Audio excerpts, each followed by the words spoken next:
네, 여러분 안녕하세요. 네이처스를 말씀드립니다. 오늘은 좀 더 우리가 구체적인 부분을 세밀하게 좀 살펴보는 게 좋겠습니다.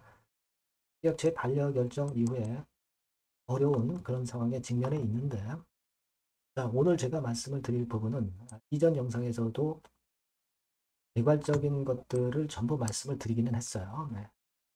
이번에는 그 여러 각도에서 여러분들이 얘기하시는 그런 주장, 이거를 한번 살펴보고요. 그리고 이제 식약처에 이렇게 억울함을 당하고 가만히 있을 수는 없잖아요. 식약처에 대한 소송건들이나 대처는 어떻게 하는 게 좋겠는가.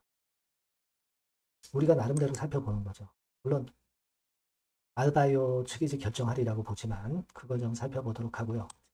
그리고 우리가 이제 중점으로 봐야 될 것은 미국 건 아닙니까? 그러면 미국 거는 뭘 봐야 되느냐? 그걸 말씀을 드릴 거고요. 그리고 주가 예상 그렇게 말씀을 드리도록 하겠습니다. 자, 그리고 영상의 끄트머리에는 제가 승부주를 말씀을 드리니까 네, 이것도 여러분들 꼭 대박 내시기 바라고요. 네이처셀 바로 말씀을 드리겠습니다. 어려운 가운데 여러분들의 구독, 좋아요, 알림 설정 대단히 감사드리고 있고요.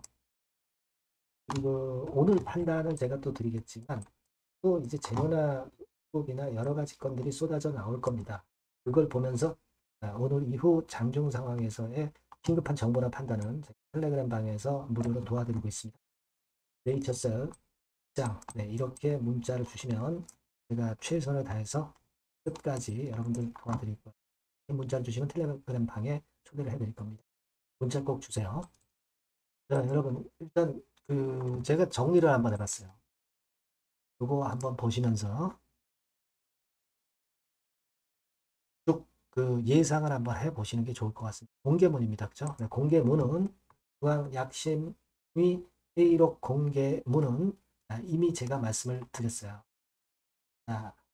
그래도 아웃라인만 보고 갑니다. 이런 식으로 앞페이지가 돼 있었죠. 그리고 적자 발언 요지 해가지고 경과 과정이 있었다고 제가 말씀을 드렸습니다.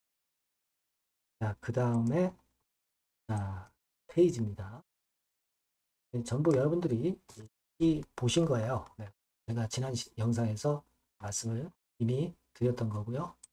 그래서 결론이 이렇게 나왔다. 9명이 타당하지 않다. 의견을 줬다. 이렇게 제가 말씀을 드렸습니다. 그것을 좀 일목요연하게 만 요약을 해보면 이거죠. MCID 기준 적용 시 군간 차이가 미달이다. 이렇게 얘네들이 결론을 냈는데 여러분도 잘 아시겠지만 2차 반려 때와 마찬가지로 MCID 기준, FDA의 글로벌 기준이 아니라는 것을 알고 계시죠? 그리고 MCID는 사전에 합의되지 않은 새로운 잣대예요. 프로토콜에도 없었던 기준을 갑자기 들고 나오면서 그걸 가지고 임상적 유의성이 없다고 반려를 한 겁니다. 2차 반려 때나 뭐 똑같은 거죠. 뭐 거듭 말씀드리지만 국제 규제 가이드라인과 배치되는 기준을 적용을 한 거고요. 사전에 경기 룰을 알려주지 않고 또는 알려준 룰하고 다르게 룰을 적용해서 판정을 내린 거나 똑같은 거예요. 그렇죠? 경기 도중에 룰 변경, 차가지 사전에 합의가 없는 기준 변경. 그죠? 가장 핵심은 이겁니다. 그러니까 MCID 기준, 글로벌 기준이 아닌 걸 가지고 이걸 가지고 자기가 미달했다고 해서 임상적 유의라는 걸 미달했다고 그렇게 판정을 한 거죠. 이 부분은 여러분들이 다 이해를 하고 계신 그러면 여러분들 다 여러 그 각도에서 전문가분들이라고 하는 분들이 어떤 의견을 주셨는가 볼 필요가 있어요. 이장익 서울대 교수잖아요. 네, 여러분들 기사 이거 보셨을 겁니다. 그죠? 네, 이번 이장익 교수 상당히 우호적이고 합리적이고 공정하신 분이죠. 그죠? 그래서 쭉 인용을 하고 있습니다만은 여기서 이분이 결국 이제 주장한 물자는 제가 아까 요약본을 말씀드린 대로 그겁니다. FDA는 이익과 위험을 평가해서 이익이 크면 가치가 있다고 판단하는 반면에 약처는 이러한 어떤 세부적인 기준이 없이 그냥 어떤 규제에 매몰돼 있다는 거죠. 어떤 기준에 매몰돼 있다는 거예요. 그 기준도 맞는 기준도 아니고 이미 사전에 미리 예고된 기준도 아닌 그런 쪽에 매몰돼서 의약품 본연의 가치를 외면했다고 말씀하신 겁니다. 그리고 두 번째 이야기도 새겨들어 볼 필요가 있습니다. 식약처가 조인트 스템 3상 계획을 승인했을 때는 임상적 유의성을 판단 기준으로 삼지 않았거든요. 근데 심사 단계에서 갑자기 임상적 유의성이라는 걸 얘기를 하면서 이걸로 반려가 된 겁니다. 일전에도 말씀을 드렸지만 미국 같은 경우는 통계적 유의성이 있으면 임상적 유의성도 있다고 그렇게 인정을 해주죠. 그런 차이예요. 그리고 이분이 얘기하신 게 국내 기업이 개발한 세포 유전자 치료제에 대해서는 소극적인 태도를 보인다. 근데 외국에서, 미국에서 FDA 승인을 받은 글로벌 제약사의 세포 유전자 치료제는 쉽게 허가를 내준다. 이 일관성이 있는 겁니까? 이게 사대주의 아닙니까? 그러면서 왜 글로벌 기준 MCID 기준은 인정을 안 해? 미국에서 글로벌 3종 세트 받은 거는 왜 인정을 안 해줘? 기준이 왔다 갔다 하는 거예요. 그 이야기를 해 주셨습니다. 그리고 여러분 뭐 K바이오 솔루션 대표 강 대표 아시죠? 이분이 이제 영상도 올리고 전문적인 장을 많이 해 주시면서 도움을 많이 주시는 분이죠. 이분이 이제 이야기를 한 거, 그거 요점을 본다면, 자, 약심회의나 재신청 심사는 모두 필요 없었다. 모든 자료가 무용지물이었다. 2년 전에 반려만이 정답이었다. 네, 이것에 맞춰간 사전 설계된 결론을 유도한 거다. 이 얘기를 하셨고요. 그리고 이제 중요한 거는 앞으로 우리가 해야 될 거죠. 자꾸 과거에 묻히지 말고 한국 버리고 미국 가는 거 아니에요. 그렇다면 실전적으로 뭘 해야 되느냐. 메릴랜드주의 스템셀 캠퍼스 예약을 서둘러야 한다. 이게 시간이 좀 걸린다고 그래요. 어떤 목적이라든가 이런 건들을 제대로 미리 사전에 준비해서 해야 됩니다. 그렇기 때문에 스템셀 캠퍼스 예약을 서둘러야 한다는 말씀을 하셨고요. 그 다음에 이제 그 자금 있잖아요. 자금. 미국 투자하는 자금. 자금 투자처 유치. 이게 중요하다. 유상증자는 뭐 안 한다고 그랬으니까 그거는 그대로 믿고 가시면 되겠고. 그리고 가속 승인에서는 CMC를 매우 집중적으로 준비해야 된다는 이 부분. CMC하고 스템셀 캠퍼스. 우리가 HLB 그 예를 잘 알고 계시지 않습니까? 결국 CMC 쪽, 중국 쪽에 맡겼다가 결국 그 효과가 지금 안 나고 있는 거 아니에요? 그러니까 이 부분이 굉장히 중요하다는 얘기죠. 네, 이 얘기를 하셨다 겁니다. 좀 우리가 새겨들어야 될 것들이라고 보고. 그리고 이런 것들이 하나의 그 주가 반전의 하나하나가 반전의 모멘텀이 된다는 거예요. 그렇게 보실 필요가 있고. 그 다음에 여러분, 정상목 박사 아시죠? 네, 정상목 박사. 정상목 박사가 임상 반려된 다음에 이야기, 여기 쭉 기사가 나와 있죠?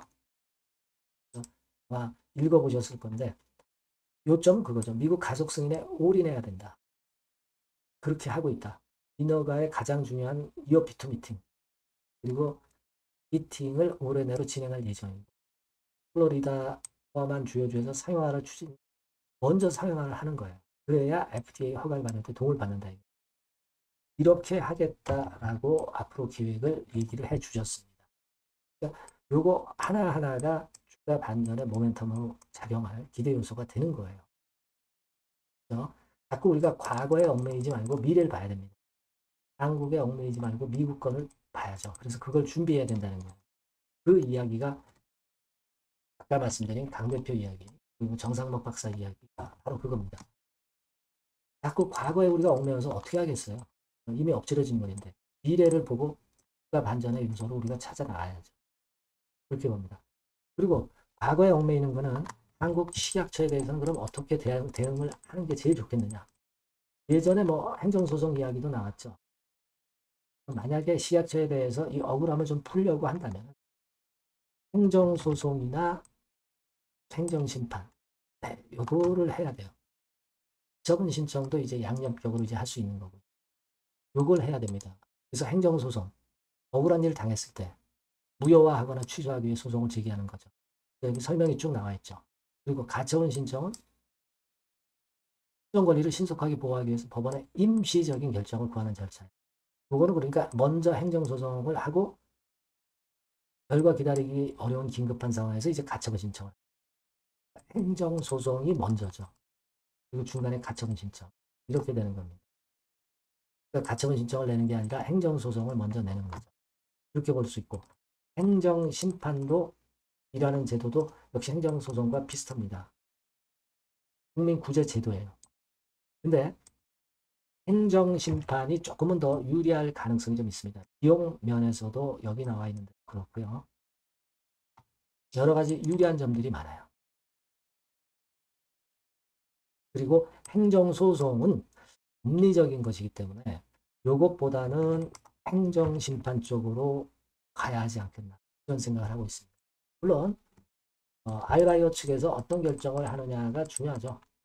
뭐 일단 엎질러진 물이니까 소송해봐야 필요 없다. 소송 안 한다. 미국에 주력하겠다. 두 번째는 소송하겠다. 소송을 하는데 행정심판 쪽으로 가겠다. 또는 행정소송 쪽으로 가겠다. 이런 이야기들이 나올 겁니다. 그래서 이 부분은 우리가 주목해 보고요. 이런 건들에 대한 이야기 나오면 제가 바로 말씀을 드릴 겁니다. 자, 그래서 쭉 봤어요. 쭉 봤는데 중요한 거는 자꾸 우리가 한국 식약처 반려받은 거 과거에 자꾸 얽매이지 말고요. 미래를 향해서 나가자. 알바이오가 뭐, 네 번째 사수죠, 사수. 사수를 하겠다면 우리가 그걸 존중해 줘야 되는 거고. 또 FDA에 주력하겠다면 이걸 또 존중해 줘야 되는 겁니다. 지금 분위기상은 사수는 안 할 것 같아요. 정상목 박사가 아까 얘기했잖아요. 미국에 올인하겠다. 미래 쪽으로 가는 겁니다. 다만 이제 소송권은 어떻게 진행되느냐는 우리가 지켜볼 필요는 있겠어요. 미국 FDA 거는 아까 말씀드린 중간중간 재료가 많잖아요. 그 재료가 나오기 전에 미리미리 움직일 겁니다. 그 타임을 잘 봐야 되겠고 이렇게 해야 될 것 같아요. 다만 이제 국가 자체는 지금은 V자로 반전은 안 됩니다. 그죠? 그 점은 좀 감안해서 여러분들이 좀 보수적으로 좀 움직여야 된다는 거. 그거는 우리가 생각을 하고 가시자 이거죠. 네.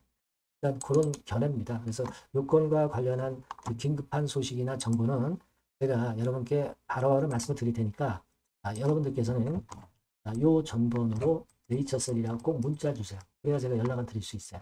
아니면 무료 텔레그램 방 들어오셔도 좋습니다. 네이처셀 입장이라고 문자를 주시면 텔방에 초대를 해드려서 제가 끝까지 도와드릴 겁니다. 꼭 문자를 주시는 것이 대단히 중요하다고 저는 봐요. 그렇죠? 네. 그렇게 말씀드렸고요.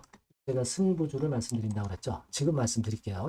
여기서는 한번 대박 내보시기 바랍니다. 네, 여러분 이번에 여러분들이 승부를 꼭 걸어볼 종목입니다. 승부주죠, 승부주. 말 그대로 꼭 승부를 한번 걸어보실 필요가 있다. 겁니다. 자, 섹터는 여러분 IT 섹터예요. IT 섹터인데 여러분 이게 뭐하고 관련되냐면요. AI 쪽, 그리고 반도체 쪽, 그리고 디스플레이 이쪽에 모두 연관이 되는 겁니다. 네. 그리고 가격대는 3,000원에서 7,000원. 자, 부담이 작은 매력적인 가격대죠, 여러분. 그죠? 네.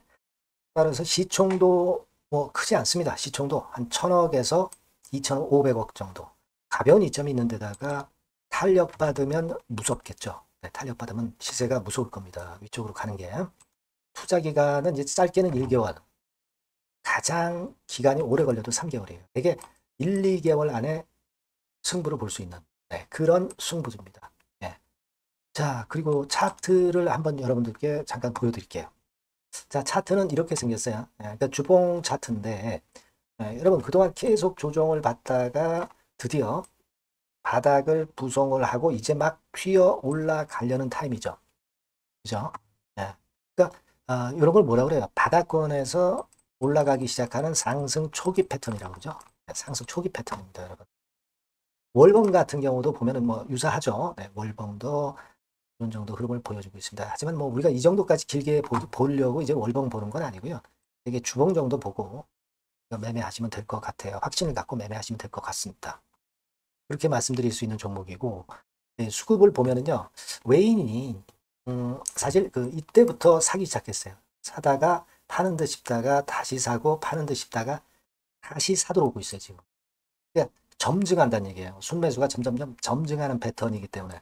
그러니까 티를 내고 사지 않고 이런 식으로 해서 나중에는 이제 계속 연속 매수가 들어오겠죠. 네, 그런 식으로 전개가 될 종목이다. 이렇게 보시면 될 것 같습니다. 네, 목표는 이제 더블 가격이에요. 네, 더블 가격 정도 본다.